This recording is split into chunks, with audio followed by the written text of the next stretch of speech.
Basically আমার যেটা feel যে বিএনপি ক্ষমতায় আসছে বলতে আমি এটাকে ডিজার্ভ করি না। জনগণ ক্ষমতায় আসছে, জনগণ বিএনপিকে চেয়েছে, তাই বিএনপি আসছে। জনগণের বিজয় হয়েছে এই দীর্ঘ 17 বছর পরে একটি ইলেকশনের মধ্য দিয়ে, যে ইলেকশনটাতে কোনো কলঙ্কিত করার জায়গা নাই, নিরবিচ্ছিন্ন এবং সুন্দর একটি ইলেকশনের মধ্য দিয়েই কোনো ইঞ্জিনিয়ারিং ছাড়া একটি ইলেকশন হয়েছে। সেই ইলেকশনে জনগণের রায় প্রকাশিত হয়েছে, যেখানে বিএনপি জয়ী হয়েছে এবং সরকার গঠন করতে যাচ্ছে।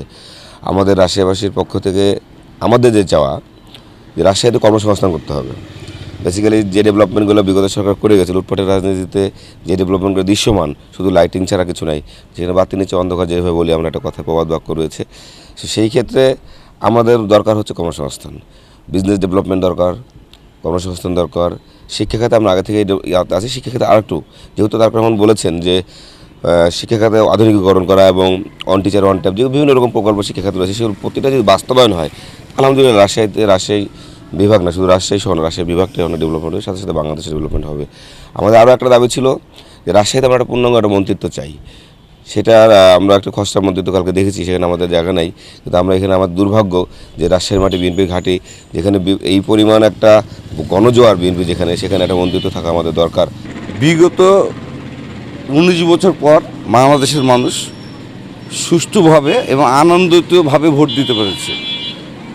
12 ফেব্রুয়ারি যে নির্বাচন হয়ে গেল, আপনারা দেখেছেন বাংলাদেশের মানুষ বাংলাদেশকে বিজয় করেছে।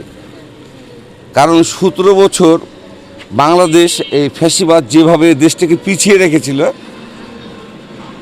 এর বিজয় 12 তারিখে হয়ে গেছে। আমার রাজশাহী বিভাগের ভিতরে রাজশাহী শহরটা একটা গুছালো শহর। জনতা মিজানুর চাচাকে বলতে চাই এবং আমাদের পার্টির চেয়ারম্যানকে বলতে চাই, আমাদের রাজশাহী অঞ্চলটা বেকারত্ব, এর জন্য এই জায়গায় শিল্প কারখানা। আর আমার যেহেতু শামগুম থানার ভিতরে আপনার বিশিকটা পড়ে, আপনারা বিশিকে দেখবেন যদি এখানে 500টা ফ্যাক্টরি থাকে বা 300 ফ্যাক্টরি থাকে, আপনার 250 ফ্যাক্টরি কিন্তু অকাজ হয়ে পড়ে আছে।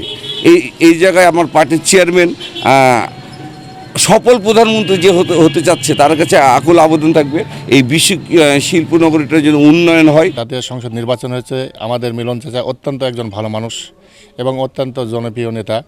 ওনাকে স্বাগত এবং ধন্যবাদ জানাই পাইলাবাসী থাকেন এবং গণমানুষের নেতা। ওনার কাছে আমাদের আশা যে আমাদের যেগুলি আছে, আমাদের কিছু ইস্তেহার দিয়েছিল রাস্তাঘাট এবং আমাদের বেকার সমস্যা আছে, বেকার সমস্যাটা দূর করার জন্য উনি অনেক পরিশ্রম করবে এবং কিছু শিল্প কারখানা যদি আমাদের দিয়ে দেয়, তাতে আমাদের বেকার সমস্যাটা দূর হয়ে যাবে।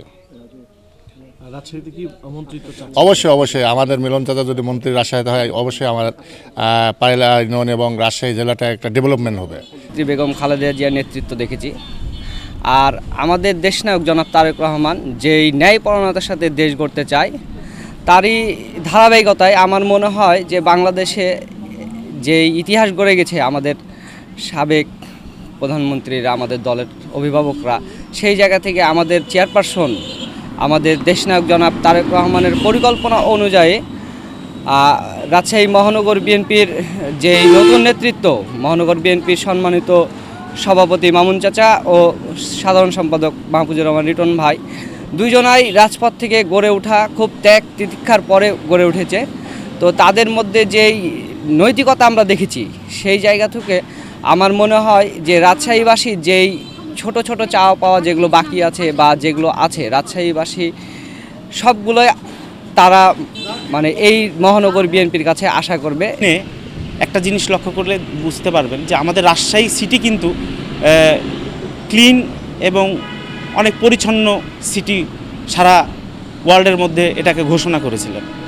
এখন এই ধারাবাহিকতা ধরে রাখার জন্য আমাদের এই রাজশাহীতে একজন মন্ত্রীর দরকার। এই মন্ত্রিত্ব যদি না থাকে, তাহলে কিন্তু এই ক্লিন সিটিটাকে ধরে রাখতে পারবে না আগামীতে।